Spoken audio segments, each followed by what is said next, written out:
দই বড়া। দেখতে তো দারুণ হয়েছে, এবার খেতে কেমন হবে জানি না।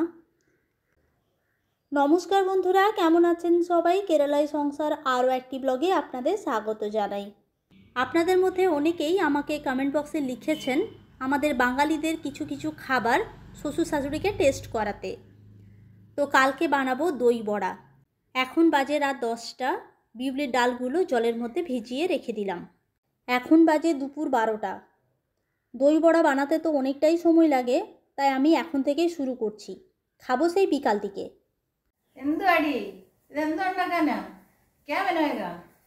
Mom, നോക്കണം എന്താ ഉണ്ടാക്കിയ സൂപ്പർ ടേസ്റ്റി ഫുഡ് ഉണ്ടാക്കാനാന്നോ?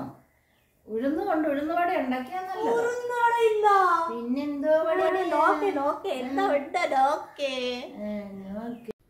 আমি দই বড়া আগে কোনোদিন বাড়িতে বানাইনি, কিনে খেয়েছি। এই প্রথমবার বানাবো। তো বানাতে জানি না, ইউটিউব দেখে শিখছি, তারপরে বানাবো। সবথেকে সহজ যে রেসিপিটা সেটাই আমি দেখছি আর কি। সহজ অথচ টেস্টি হবে সেই রকম একটা রেসিপি আমি খুঁজছি। খুঁজে ভালো করে দেখি কি কি মশলা লাগবে, সবগুলো জোগাড় করব, তারপর বানাবো আর ওনাদেরকে খাওয়াবো। আশা করছি ভালো লাগবে, কারণ কি বলুন তো, এটা তো একটু টক টক মিষ্টি মিষ্টি, সেই জন্য মনে হচ্ছে ভালো লাগবে। দেখা যাক। একটা সহজ রেসিপি পেলাম, আর যে জিনিসগুলো বলছে তার মধ্যে কয়েকটা জিনিস আমার কাছে নেই। তো আমি দোকানে চলে এসেছি সেই জিনিসগুলো কিনতে।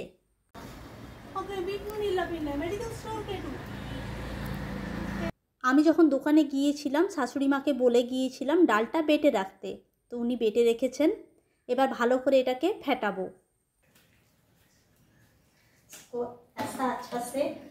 মানা হ্যাঁ, সফট हो जाएगा पूरा।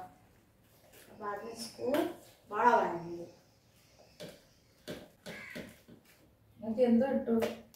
इसमें ऊपर देंगे और देंगे। अभी इसको और सब माना है, इतना सुटिंग नहीं चाहिए बड़ा बड़ा। সাদা তেলে বড়াগুলো ভেজে নিই। এই বিউলির ডাল দিয়ে এখানকার লোক একটা বাড়া বানায়, সেটার নাম হচ্ছে উরুন্দ বাড়া। সেটা চায়ের সাথে খাওয়া হয়। তো অন্য কোনো একদিন কিভাবে বানাই সেই বাড়াটা আপনাদের সাথে শেয়ার করব। বাড়িতে এই প্রথমবার আমি দই বড়া বানাচ্ছি, তাই একটু নার্ভাস লাগছে। চেষ্টা করছি যতটা ভালোভাবে বানানো যায়, যতটা টেস্টি বানানো যায়। এই বড়াগুলোকে নুন জলে মোটামুটি বললো আধ ঘন্টা মতো ভিজিয়ে রাখতে হবে। ফ্লেভারটা ভালো আসবে যদি তেলের মধ্যে কালো সর্ষে, মেথি, গোটা জিরে আর সামান্য আদা কুচি ভেজে এটার মধ্যে দিয়ে দেওয়া হয়। আর কারি পাতা অপশনাল, আপনাদের যদি কারি পাতা ভালো লাগে তাহলে এটার মধ্যে দিয়ে দেবেন। এটা এদিকে ভিজুক, ততক্ষণে আমি চাটনিগুলো বানিয়ে নিই। দু রকমের চাটনি লাগবে, একটা সবুজ চাটনি আর একটা লাল চাটনি। তো সবুজ চাটনি বানানোর জন্য লাগবে ধনেপাতা, কাঁচা লঙ্কা, আদা, রসুন, বিট নুন, চিনি আর চাট মশলা দিয়ে এটাকে একটা পেস্ট বানিয়ে নিতে হবে। যেহেতু সাউথ ইন্ডিয়ার লোক মিষ্টি জাতীয় খাবার খুব একটা পছন্দ করেন না, তাই আমি চিনির পরিমাণটা কম দিচ্ছি। বাটার পরে 2 চামচ দই দিলে টেস্টটা বাড়বে। এগুলো হচ্ছে ছোট্ট ছোট্ট টিপস। লাল চাটনি বানানোর জন্য লাগবে তেঁতুল। তো তেঁতুলটা কিছুক্ষণ জলের মধ্যে ভিজিয়ে রাখি। আর ওইদিকে আমি রেডি করে নিই দইটা। দইয়ের মধ্যে চিনি আর কয়েক টুকরো বরফ দিয়ে ভালো করে ফেটিয়ে ভিজিয়ে রাখা বড়াগুলো এতক্ষণে ভিজে গেছে, সেগুলো তুলে এটার মধ্যে ডুবিয়ে দেবো। বড়াগুলো কিন্তু খুব স্পঞ্জি হয়েছে। দইয়ের মধ্যে মোটামুটি 1 ঘন্টা মতো ডুবিয়ে রাখতে বলল। এবার কাজ বাকি বলতে লাল চাটনিটা হয়ে গেলেই হয়ে গেল। তো লাল চাটনি বানানোর জন্য লাগবে চিনি। চিনিটাকে প্রথমে রস বানিয়ে নিতে হবে। এই চাটনিটার ভালো টেক্সচার আনার জন্য কিন্তু চিনিটাতে প্রথমে কোনো জল দেবেন না। চিনিটাকে নেড়ে নেড়ে অটোমেটিক্যালি এটার মধ্যে রস হবে, তাহলে আপনাকে আলাদা করে কিন্তু কোনো ফুড কালার অ্যাড করতে হবে না। নাড়তে নাড়তে যখন রসটা ব্রাউন কালার হয়ে যাবে তখন এটাতে মেশাতে হবে সামান্য জল। এবার এটার মধ্যে দিতে হবে সামান্য লঙ্কা গুঁড়ো, তারপরে দিয়ে দিতে হবে ওই তেঁতুলের কাঠটা। আপনাদের মধ্যে অনেকেই দই বড়া বানাতে জানেন, বেশ ভালো করেই জানেন। তবুও আমি রেসিপিটা শেয়ার করছি এই কারণ কেরালার অনেক লোক আছেন যারা আমার পেজ ফলো করেন, আমার ইউটিউব চ্যানেল দেখেন। তো তাদেরকে শেখানোর জন্য আমি পুরো রেসিপিটা শেয়ার করলাম। আমি যে রেসিপিটা পেলাম সেটা কিন্তু খুবই সহজ, খুব সহজেই কিন্তু হয়ে যাচ্ছে, খুব বেশি ইনগ্রেডিয়েন্টস কিন্তু লাগছে না। লাল চাটনিটা হয়ে গেল, আর আগেই হয়ে গেছে আমার সবুজ চাটনিটা, আর ওইদিকে দইয়ের মধ্যে ভিজিয়ে রেখেছি বড়াগুলো। দই বড়া বানানো হয়ে গেল, এখন তো খাবো না, এখন ভাত খাওয়া হলো। ওই মোটামুটি 3:30 4টের সময় খাবো। আর আমার জামাটা পুরো ভিজে গেল বানাতে বানাতে, এই সব সময় জল নাড়ছি তো, জলের মধ্যে একদম পুরো চুবুরি হয়ে গেছে। তো আমি আরও একবার স্নান করে চলে আসি।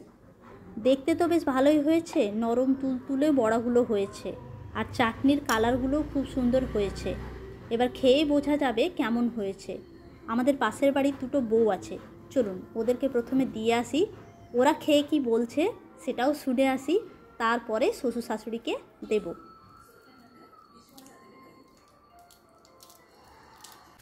আম্মু এসছে গো, काय केफीने पारा how it is okay nala taste काय की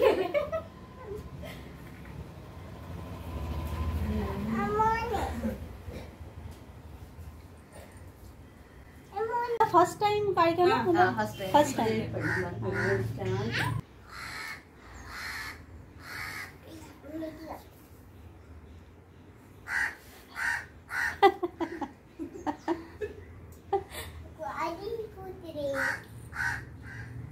इधर दही बड़ा, दई बड़ा, बेंगली दई बड़ा।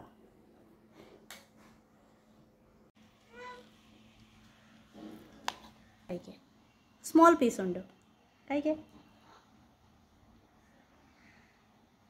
How is the test?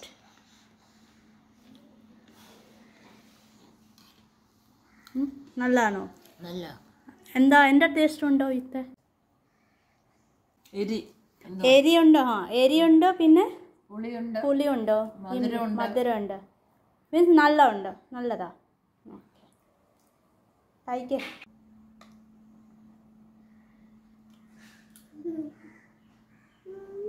How is the taste?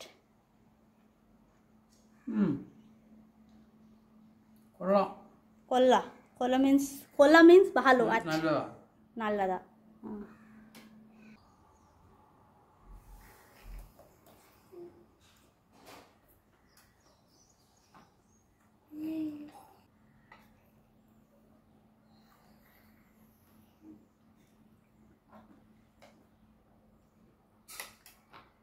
সবার আলাদা আলাদা, মানে কি বলবো, যে যেমন ছোটবেলা থেকে খেয়ে এসেছে তার জিভটাও সেই রকম, তার সেই রকম স্বাদ পছন্দ। আমার যেমন এখানকার, মানে আমরা বাঙালিরা যেমন সাউথ ইন্ডিয়ার সব খাবার খেতে পারি না, এদেরও তাই। এত ভালো টেস্ট হয়েছে কি বলবো আপনাদের, মানে আমি নিজের প্রশংসা নিজেই করছি না। এই রেসিপিটা আমি ইউটিউব দেখে এই প্রথমবার বাড়িতে বানালাম, কিন্তু প্রথমবারেই আমি এত ভালো বানাতে পারলাম, সিরিয়াসলি বলছি। নিজের প্রশংসা নিজেই করা হয়ে যাচ্ছে, নিজের ঢাক নিজেই পেটানো হয়ে যাচ্ছে, কিন্তু দারুণ হয়েছে। খাওয়া হলো, 25 পিস বানিয়েছিলাম, শাশুড়ি মা 4 পিস, শ্বশুরমশাই 4 পিস, আমি 4 পিস, আর পাশের বাড়ির 2টো বউ আছে ওদেরকে 5 পিস দিয়ে এসেছিলাম। আর রইল কটা, জটাই রইল, ফ্রিজে রেখে দিলাম, কালকে খাবো। তো চলুন আজকে ব্লগটি এখানে শেষ করছি। ব্লগটি কেমন লাগলো জানাবেন, ভালো লাগলে একটি লাইক আর শেয়ার করবেন। আর আপনাদের সাথে আমার দেখা হচ্ছে আমার পরের ব্লগে। সবাই খুব ভালো থাকবেন, সুস্থ থাকবেন আর খুব আনন্দ থাকবেন। ধন্যবাদ।